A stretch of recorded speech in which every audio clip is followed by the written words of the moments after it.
we moved out here to Valdosta, Georgia. We were living in Oregon at the time, and House of Joy was just a brand new church plant, so we decided to move out here and help out.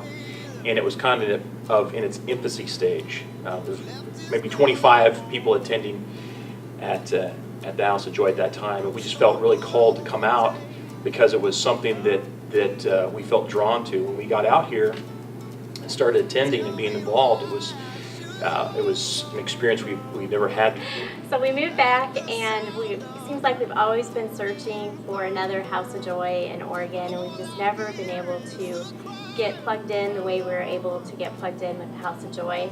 It has been a good experience being back. The kids have gone to a great school and being able to be around relatives, but we've really just felt the calling just about 6 months ago to come back to Georgia to the House of Joy, and just our God has just really equipped like myself with learning how to work on a big project, and so I just really feel called to help with the planning of the new building. I feel like God's really given me some skills that I can assist with the House of Joy to do that in the planning stages.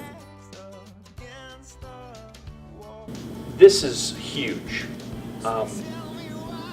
There's no time like this for faith.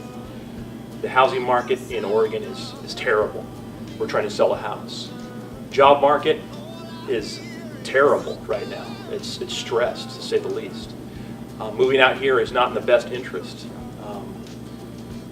Finding new schools, trying to find jobs, trying to find a house or a place to rent. I constantly talk to people in Oregon. They're always asking me, why are you moving all the way back to Georgia? I tell them, because God is doing something there, and that's where I want to be. That's where we want to be, and the kids are excited. Everyone, that's excited, that has that faith, and seeing what God has done, and visiting here 6 years later, and seeing that the House of Joy is growing. It's huge. We had it when it was kind of like we were here 6 years ago when it was like a baby. It was infancy stage. Now it's kind of the teenager. It's meeting in a theater. And things are kind of raw and cool. It's time to grow up a little bit here. Whether it be a building, how big that may be, or whatever that looks like on paper.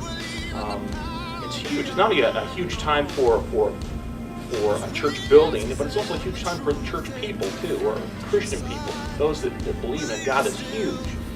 Is that you have to get bigger. You just get bigger inside. You get bigger, and you have to meet it. You have to go for it. It's scary, and it's supposed to be. It's difficult, and it's supposed to be. And people are going to call you nuts, which they have, both of us, and that's perfect. I'm willing to do that. Why not? Because I've seen God just.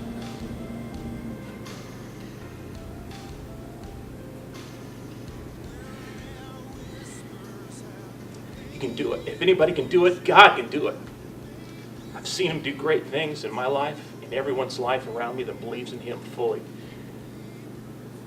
You just take that step, and it's scary. And that's what I love about God, is that the less comfortable you are, a lot of times, the more of a story you have afterwards.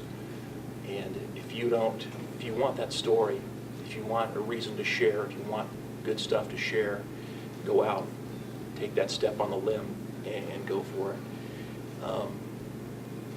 There's nothing better that you can be involved in than being involved with God fully, to the full capacity, all out, and not give up, and keep on going.